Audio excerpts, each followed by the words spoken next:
Alright, we're in Plainwell, Michigan, old stomping grounds. A lot of these weights and a lot of this equipment I was moving in my teenage years. So we're going to throw it back a little bit, kind of go old school, no modern equipment, a couple pieces of hammer strength, but that's about as modern as we're going to get. Old school Nautilus chain driven pullovers, astronaut, leg extension, things like that, so it should be fun. Today's leg day. I have my Monster, I got my rubber coat, we're good to go.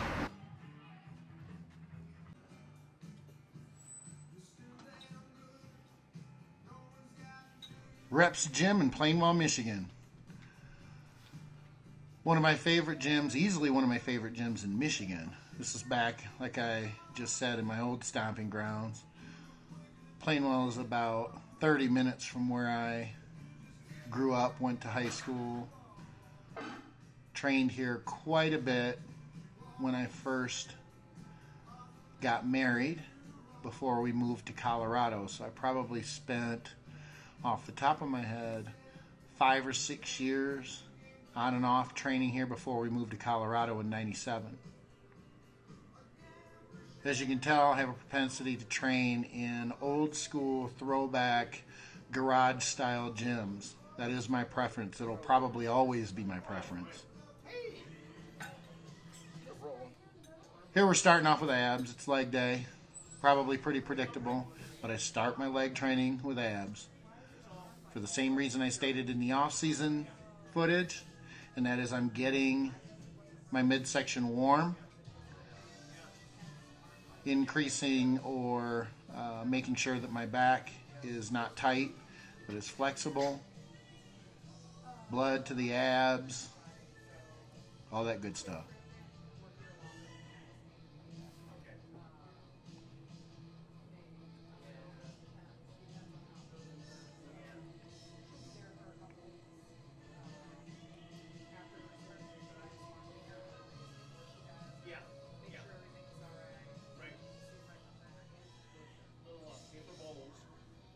These old school gyms are fun because they come up with pieces of equipment that are either unique or you wouldn't expect to find in these smaller gyms. This piece here, as an example, is from one of the hospitals.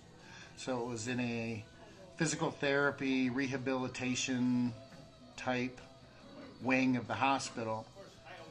And he ended up getting 3 or 4 of these pieces because they were going to throw them out. All he had to do was make an offer.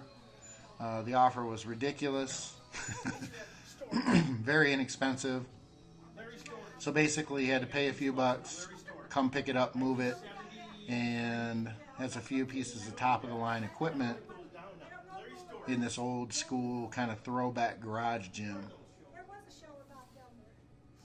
It's an incredibly comfortable and biomechanically correct piece too, if it matters.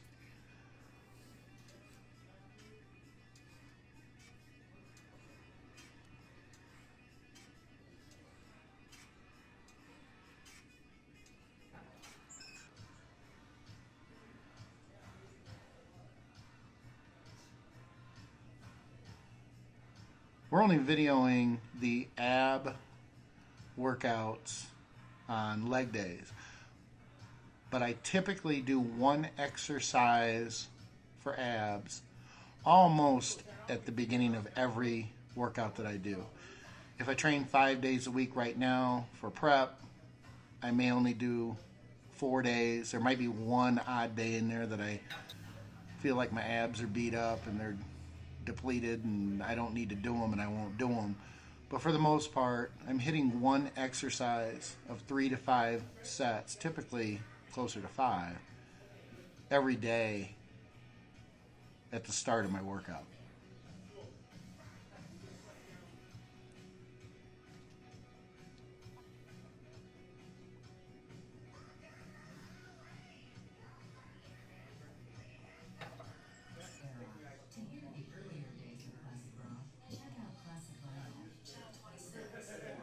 I was quite proud of this t-shirt too. I had just received it in the mail about 1 day before we left for Michigan. This trip to Michigan was relatively unplanned, and we made this trip as a family because Mrs. Skip's mother was having surgery as she was diagnosed with colorectal cancer.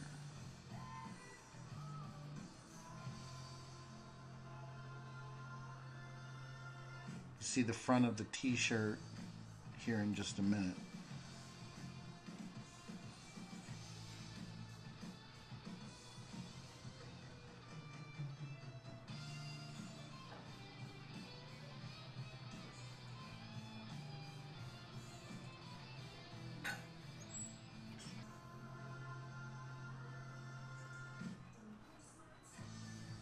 Or you won't. We've got the Hippocrates on the back, which is the symbol for medicine or Hippocratic Oath or something. I'm not real sure. I don't want to give out wrong information.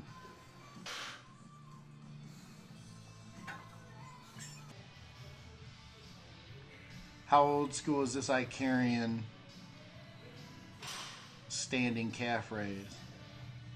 You don't find too many of these around anymore. Early to mid 90s maybe? Late 80s, the more I think about it. The Gold's Gym in Lansing, Michigan had one. That was in my latter teenage years, so that would have been the late 80s. In my opinion, Icarian and Cybex blow away any other type of training equipment that as far as I'm concerned, that's ever been made as a line. There may be individual pieces of equipment from different lines that I might go, ooh, this is the best piece of equipment for this particular exercise that I've ever used. But Icarian and Cybex, or Eagle Cybex as I know it, is easily, they're the two best standalone equipment manufacturers for commercial gyms, in my opinion.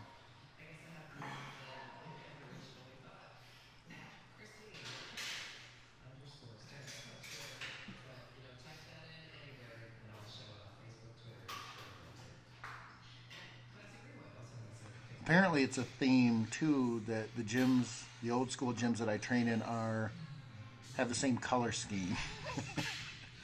Iron Prodigy was black and white, or red and white, and so is Reps.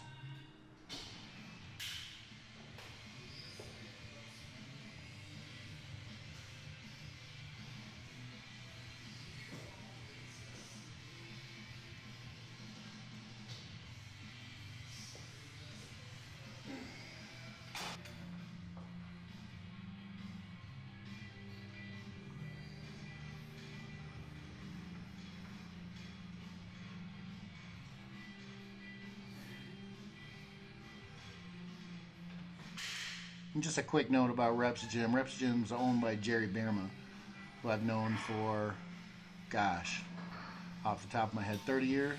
I'm 47 now. Met him when I was 15 or 16, so maybe even 42 years, or 32 years, I'm sorry.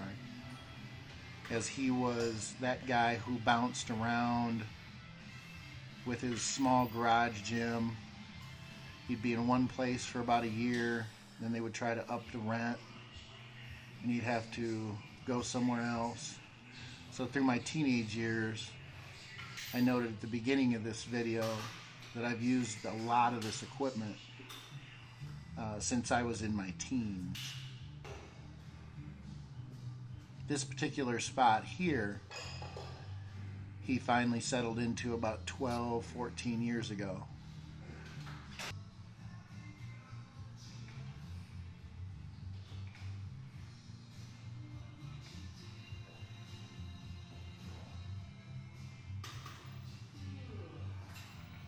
Mrs. Skip is doing calves with me today, but typically she doesn't do them. She has been blessed with relatively good calves without having to do much more than just cardio. Typically I tend to hate people like that, but she's kind of cool, so.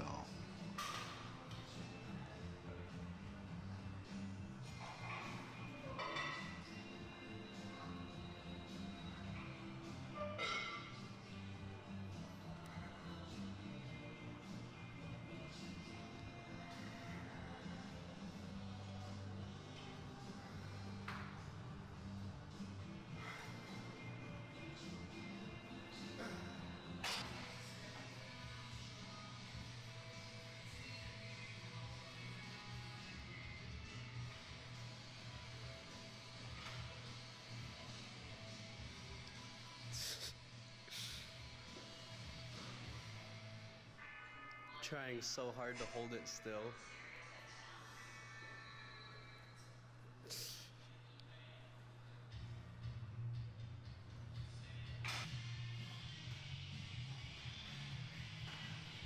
Okay, I should probably note something about the training here, calves. You're going to notice it's difficult to tell, actually, with my sweats on.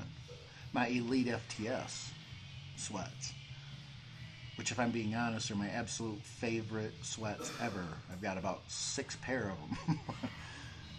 I think because they're so big and so baggy and so durable that they remind me of the old, I don't know, maybe not hammer pants, but the old Otomix pants. They were big, they were baggy, and no matter what you did to them, they just never really got beat up. They were very durable, with plenty of room in them, very comfortable. Here, moving into obviously seated calf raises. Typically when I'm in prep, I don't do a lot of direct soleus work, so I will only do seated calf raises every third or fourth calf workout. The reason for that is because a lot of the cardio I do tends to hammer not as much my gastroc or the meat of my calf, but the soleus. My choice for cardio, at least the large majority of it, is an elliptical. And ellipticals just seem to hammer my soleus bad. I have an elliptical at the house that I do cardio with daily when I'm in prep. And I also, when I'm at the gym, typically will use an elliptical with the rare exception of using the stairs if it's not close to my leg workout. As an example, if I'm going to do legs on a Thursday, I may use the stairs Monday and or Tuesday. As it gets closer to my leg workout, the day of my leg workout, or even a day or two after, it's back to the elliptical. For me, the elliptical works best because I don't have a hard time getting my heart rate up and keeping it sustained, and it doesn't destroy my legs. Even though it hits my soleus hard, it doesn't destroy my calves either. Something like a recumbent bike is an absolute no-go for me because it is the equivalent of holding a blowtorch on my quads. I never seem to pass that anaerobic threshold for some reason when I'm on a bike. They just burn, and then they burn more, and then they burn like they're on fire, and then I just want to stop. I don't use a treadmill because for whatever reason I just cannot get my heart rate up, or it's not easy to get my heart rate up to where I want it to be, and it's even harder to sustain it. I feel like I have to stand there and run on it on an incline, and that is not going to happen.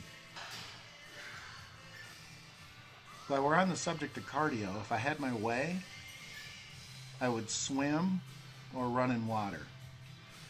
And I do some of my training at a 24-hour fitness. It does have a pool, but it's just so incredibly inconvenient to bring a swimsuit, to change out of my workout clothes, to put on a swimsuit, get in the pool, do my cardio in the pool, and then I would need a fresh pair of clothes to put back on to drive an hour home. And that's just, I already take too much shit to the gym with me as it is. Because it's so far away, I have to take a post-workout meal with me. I also have to take the meal with me that I eat prior to going to the gym, because I hit the tanner right before I go to the gym. So I have to eat my last meal before I train while I'm driving down the canyon on the way to the tanner, which is right around the corner from the gym. Here we're going old school, doing some donkey calf raises. It used to be cool back when I was in the 80s to put your training partner's sweaty balls on your back, and no one really thought about it much or gave it a second thought. These days you try to do that and you'll just be, I don't know, laughed out of the gym, maybe probably be made to leave the gym for homosexual activity in the gym, which is nothing bad about homos. Hey, if that's your thing, that's your thing, that's cool. I'm very pro-homosexual. I just know that putting your partner's balls on your back in the gym these days is frowned upon. So instead, I'd rather put my wife's balls on my back. Just kidding, Melissa. Plus, she's just the right weight that I can finish with these, or with this exercise, in the 12 to 15 rep range typically, for real good stretch and squeeze contractions. If you haven't noticed yet, throughout all 3 calf exercises, I am a full stretch, full squeeze, not focus on the weight as much when it comes to calves. Actually, probably when it comes to most things, but I just do not ever go heavy on calves. I have built calves from absolutely nothing. It took me probably 12 years to do that.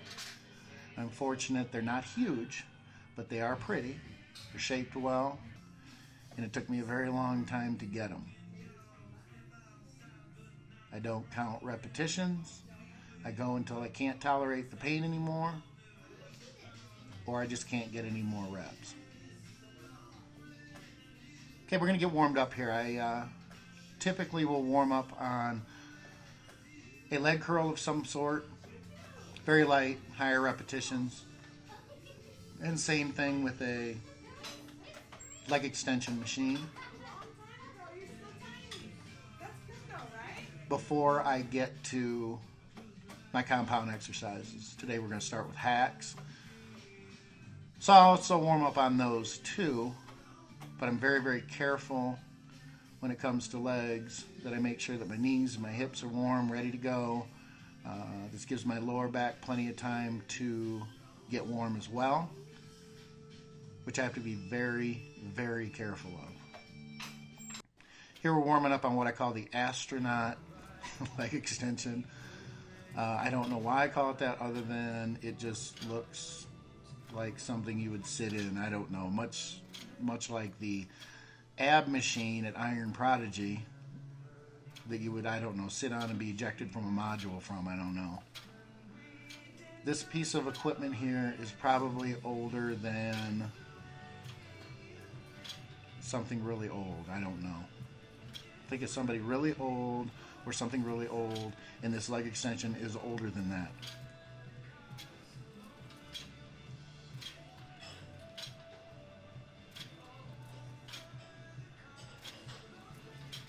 Compare this leg extension to a modern Icarian, where the Icarian weight stack and the height of the actual machine itself is roughly half of this one.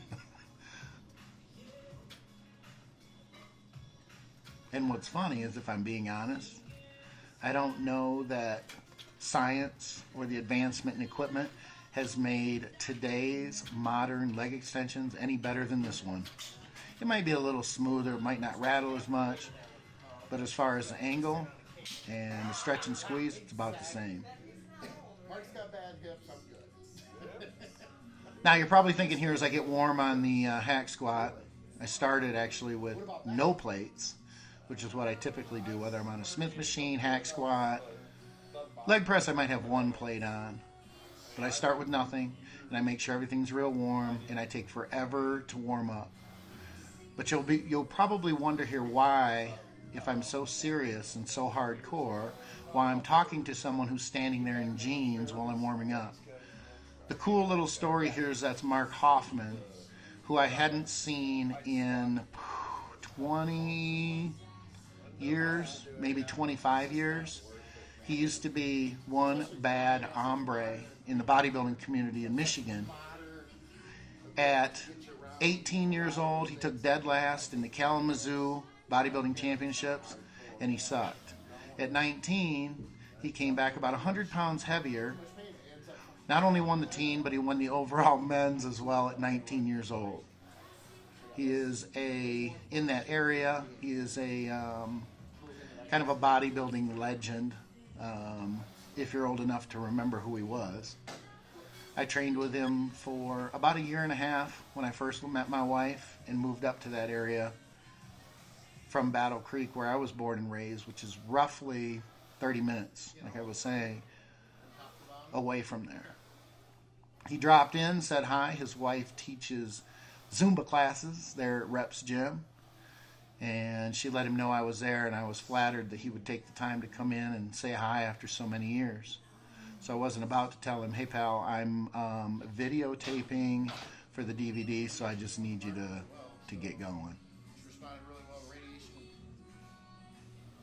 chemotherapy, shrunk it, everything. So they anticipate to see a pretty good chance of recovery. So that's a Obviously still liking Colorado, you stayed. yeah. We were it's up in the air for a few years there. I mean, I touched base with that one time, but I don't even remember that. don't you? Yeah, it's just I think it was probably around the time that brother's son died. Might notice too, I don't have my squat shoes on. Good for you. In the off-season footage, I made it a point to note that I do the large majority of my leg work in my squat shoes because the heel is elevated. Tends to transfer more stress to the quads, away from the hips and glutes, things like that. However, because this is an old school hack and the angle of the platform versus the back pad is kind of a little bit of an open angle. It's difficult to tell. It's not ridiculously open, but it's certainly a little bit more than the 90 degrees. So a lot of stress is transferred because this is an old school hack. The modern hacks don't tend to do that. They're about 90 degrees, and it's more like a squat instead of a hack squat. I think to be a true hack squat, you have to be able to open up that angle between the platform and the back pad so that stress is transferred more to the quads. Hack squats are known, or should be, and have always been known, to be more of a quad dominant exercise because of that open angle. Somewhere along the line, equipment manufacturers started making that angle either at 90 degrees or they closed it up a little. Who is that sexy motherfucker? Okay. Anyway, they started closing that angle a little bit. So all you really have is a regular squat that is angled back at a 45-degree angle. Big deal. This being an old school, I didn't need the elevation of my heel, which also makes this old school type of hack squat so much easier on my lower back with minimal vulnerability to be able to bust my ass during this exercise without having to worry too much about my lower back. Another thing you may notice too is I do have my belt on now. I had switched between the off-season footage and the prep footage, which is roughly about a year, and I've started wearing my belt more for support. It depends on the exercise. It's typically only when I do legs or bent over rows, but even then I have to be careful on leg press, pieces of leg press equipment, depending on the angle, because sometimes the belt actually gets in the way. But I use the belt these days when I can, just for added support.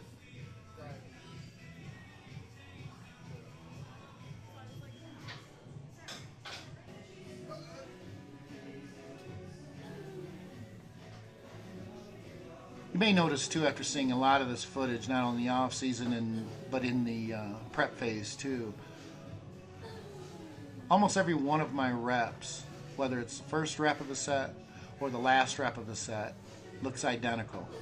It may move slower, but my form does not break pretty much at all.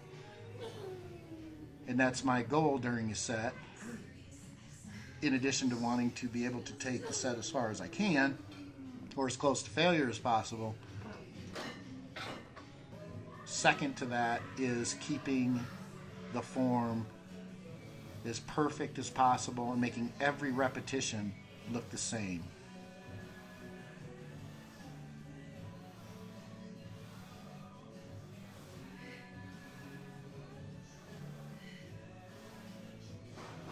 Good. Drive it. Good. Up. Good.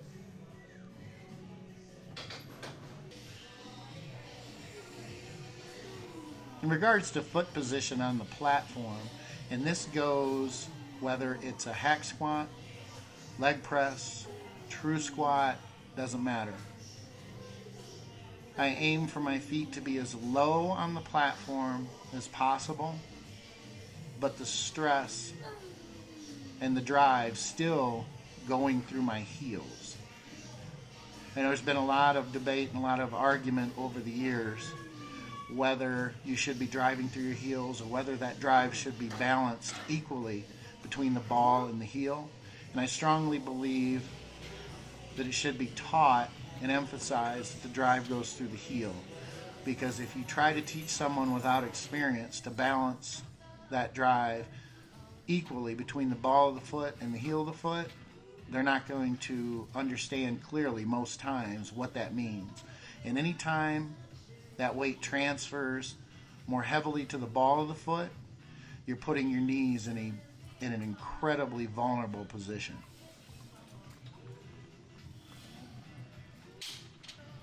Back to the astronaut leg extension for real working I can sets. smell it. We just warmed up on it earlier. The objective here is not to move a bunch of weight. It's essentially to continue to fatigue the quads before the next compound movement. I would also add, if I'm being honest, a lot of times I place leg extensions or leg curls in between compound quad movements so that I can get my breath back. It's easier for me to do, say, hacks like I did today, and then do leg extensions to continue to fatigue my quads, but be able to get my breathing back under control so that I can go into the next compound movement with my breathing controlled. If I go straight from hack squats to another compound movement, I'm just going to continue to suck air, and a lot of times my energy reserves will deplete incredibly quickly. Is anybody else chilly? I'm just curious.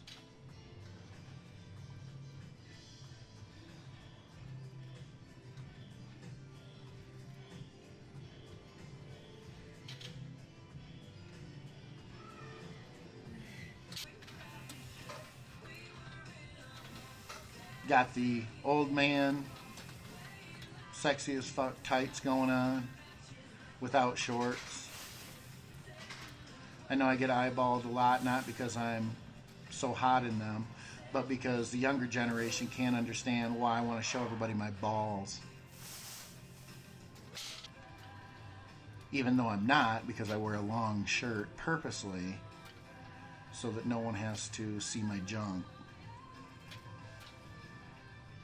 I think it's cute how one generation who does something so silly like, say, wear shorts over tights, which someone like myself finds ridiculous, thinks that wearing tights with no shorts is ridiculous.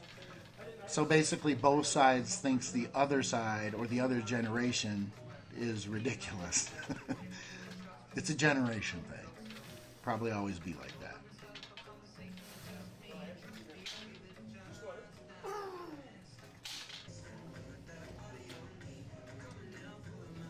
Again, this is a gym with no air conditioning. These old school gyms, air conditioning just doesn't happen. I personally love that, but I peeled my hat off because I was just on fire.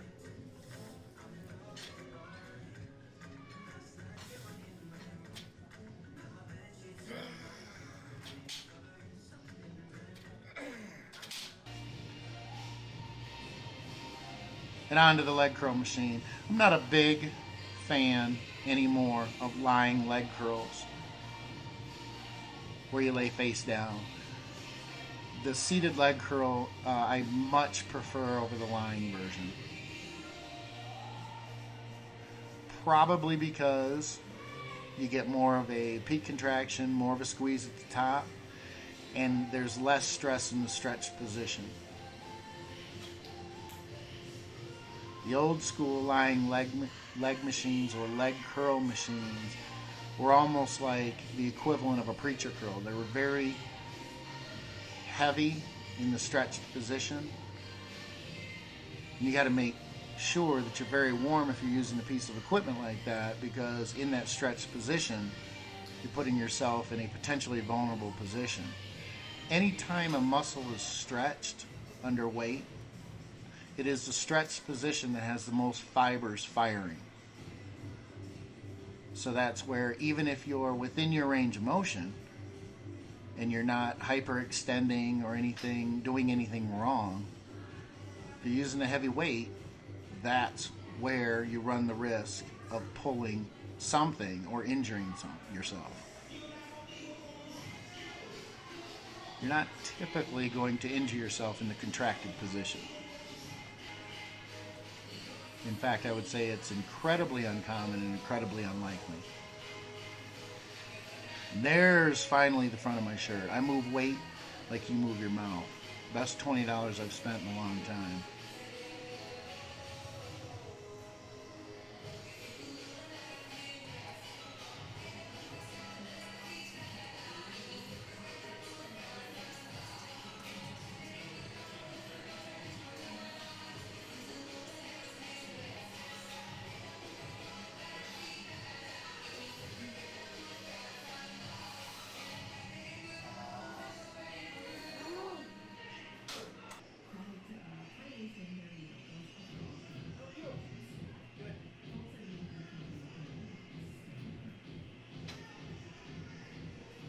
I want to talk more too about shoes and footwear, especially when you're training legs.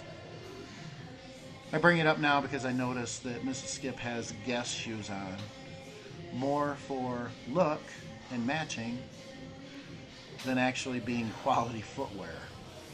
At the same time, I've got New Balance Minimus on with a Vibrams sole, which I believe strongly is about the best shoe or the best sole you can wear when you're training, especially when you're training legs. It gets you and keeps you closer to the floor. The sole isn't thick. You don't have to balance, or you don't have stability issues with your feet or ankles.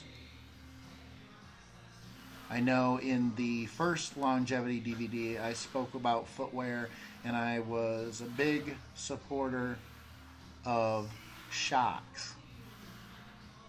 I even pointed out that I understood at that time that yes, the soles give. They're very cushiony, for lack of a better word. But I felt that at that time they were important while I was trying to guard my back, because I had started to have back issues when I did the first longevity DVD. I have since changed my mind on that. Maybe it's because I had so many more injuries, but I see the shocks as being incredibly unstable. It did elevate the heel, yet at the same time having so much give. And it's not just that they're squishy and they go up and down. When a sole is not hard and does not have what I call a solid base, if the ankle can move at all from left to right, let me rephrase that. The more the ankle can move from left to right during heavy leg work, or even pulling deads for that matter, the more vulnerability there is, not only in the ankle, but everything is systemic from there. If you have footwear that is not stable, then the ankle isn't stable, the knees aren't stable, and the lower back isn't stable. Shitty footwear negatively can impact everything from your ankle up to your lower back.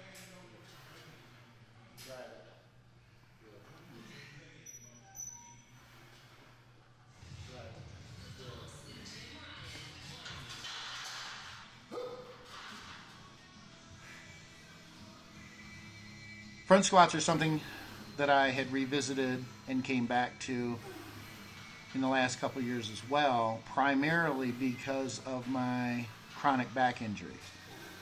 I could still squat even when I would have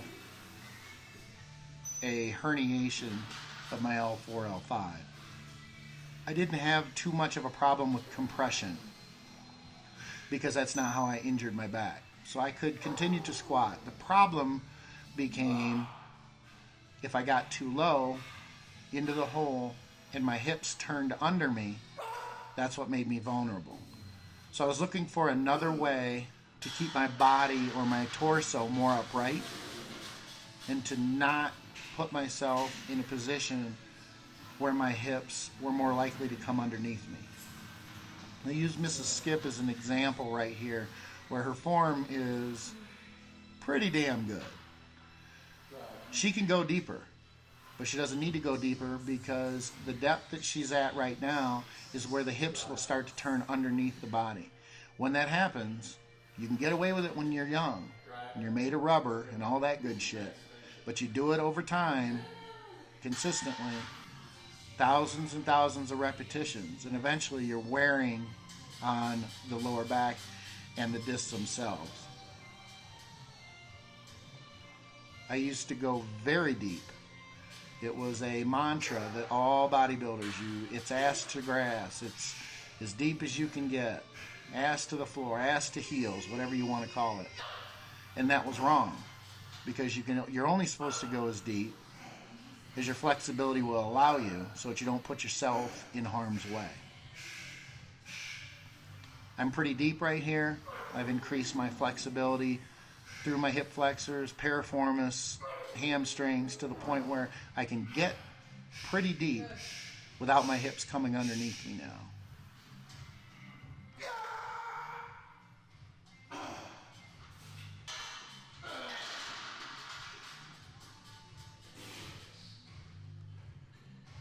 Obviously, the main problem with front squats is it's limiting when it comes to breathing because you have to hold the bar in front of you. So fatigue becomes a factor overall, even before sometimes your quads want to fatigue or are to failure. It's very, very difficult to take front squats to failure as far as your quads actually giving out. I tend to not go as heavy as I can possibly go on this exercise for that reason. It really gets to my front delts and it becomes difficult to breathe. Much more so than if the bar is on your traps.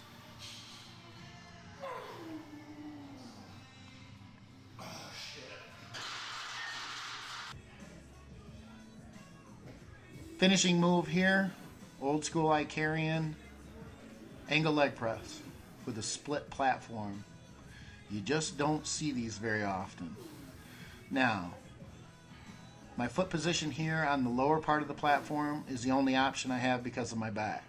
If I were to put my feet on the top part of that platform and try to do a rep, I would probably blow spine jelly all over the wall and would end up with another massive herniation.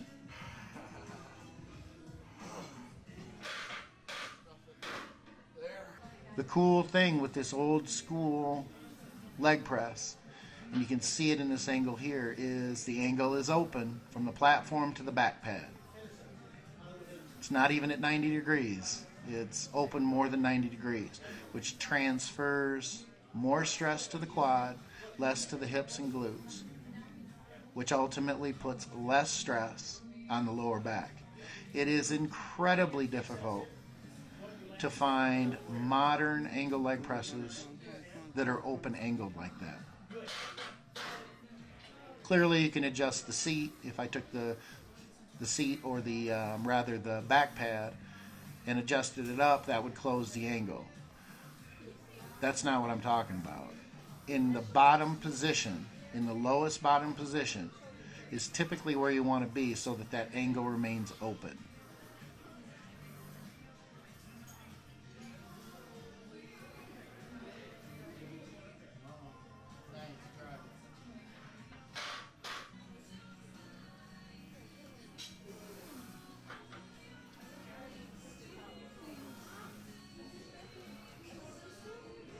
Again, not going terribly heavy here. I've only got 8 plates on there.